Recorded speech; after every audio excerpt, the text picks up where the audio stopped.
അങ്ങനെ പച്ചമുളക് പച്ച പിടിച്ചു എന്ന് വെച്ചാൽ മുളക് ചെടിയിൽ പച്ചമുളക് ഉണ്ടായി തുടങ്ങി. കുറേ കാലം കാത്തു നിന്നിട്ടാണ് ഇങ്ങനെ വല്ലപ്പോഴൊക്കെ കുറച്ച് പച്ചമുളക് ഉണ്ടാവുന്നത്. അത് ഞാൻ പറഞ്ഞ പോലെ പൂക്കൾക്ക് യാതൊരു ക്ഷാമവുമില്ല, മുളകിനേ ഉള്ളൂ ക്ഷാമം.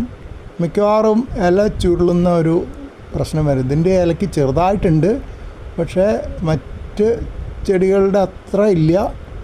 എന്നാലും കുറച്ച് ഇല ചുരുണ്ട് പോകുന്നത് ഉണ്ട്.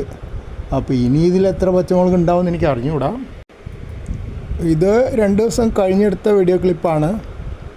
ഇല ചുരുളുന്ന പ്രശ്നം കാണുന്നുണ്ട്. ഇനിയിപ്പോൾ അതിനെന്തെങ്കിലും സ്പ്രേ ഒക്കെ അടിച്ച് കൊടുക്കേണ്ടി വരും. ഞാൻ പച്ചമുളക് പറിച്ചെടുത്തിട്ട് സ്പ്രേ അടിക്കാമെന്ന് വിചാരിക്കുന്നതാണ്. ഞാൻ ഓർഗാനിക് സ്പ്രേ അടിക്കാറുള്ളൂ, യഥാർത്ഥ രാസകീടനാശിനികൾ ഉപയോഗിക്കുന്ന പതിവില്ല.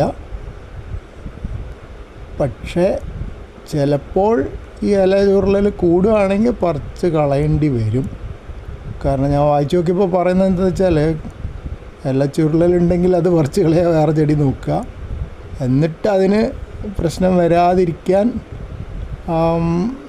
സ്പ്രേ വല്ലതും അടിച്ചു കൊടുക്കുക. അപ്പോൾ ഏതാ വേണ്ടതെന്ന് ആലോചിക്കണം.